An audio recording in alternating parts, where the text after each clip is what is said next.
Sports Flash TV na may dati. Ito ay lagi kang panalo, bakbakan na sigurado, mga balitang... Nery, sinabing si Casimero lamang ang makakatalo kay Inoue at ang update kay Luis Nery. Pag-usapan natin yan mga ka-flash. Pero bago ang lahat, huwag kakalimutang i-like, mag-subscribe at hit ang notification bell para updated ka sa mga bidyong katulad nito.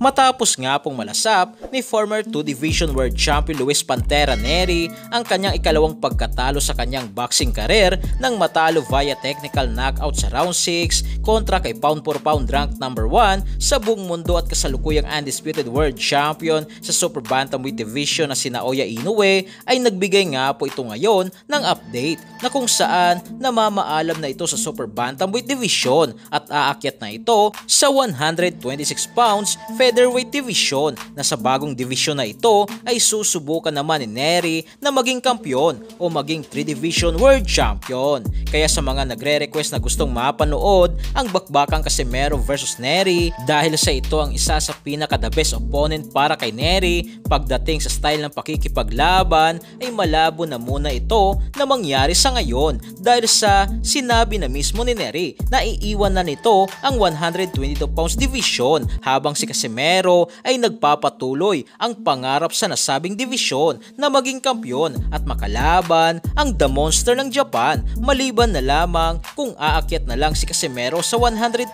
pounds at doon harapin si Luis Nery.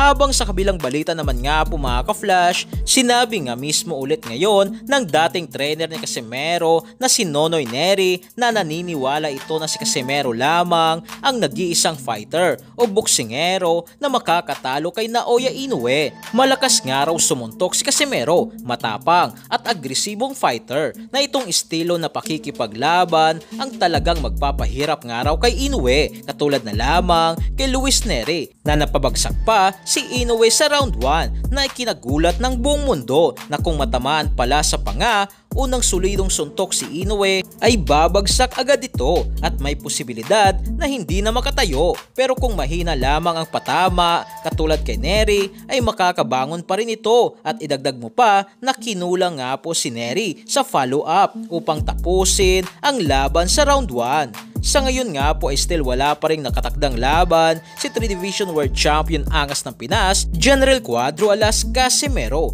ayon kay Nonoy Nery. At ang hindi pa nga raw maganda dito ay napapaligiran nga raw si Casimero ng mga taong walang alam sa boxing, na ang dapat nga raw gawin ni Casimero ay gumawa ng malaking hakbang at pagbabago sa kanyang team kung gusto nga daw talaga nito na maging world champion ulit at matalo ang The Monster ng Japan na si Naoya Inoue.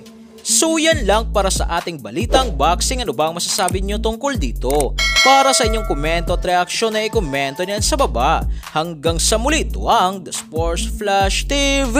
Sports Flash TV na may dati. Ito ay lagi kang panalo, bakbakan na sigurado, mga balitang boxing. Ito laging bago, balitang boxing, laban na kasado. Di papahuli pagdating sa bakbakan, mga pambato na patuloy ang laban. Sasaliksikin ang bawat babalita, talagang diin, bawal ang mahina sa loob ng ring. Merong pambihira, mga kamao na nagiging bida.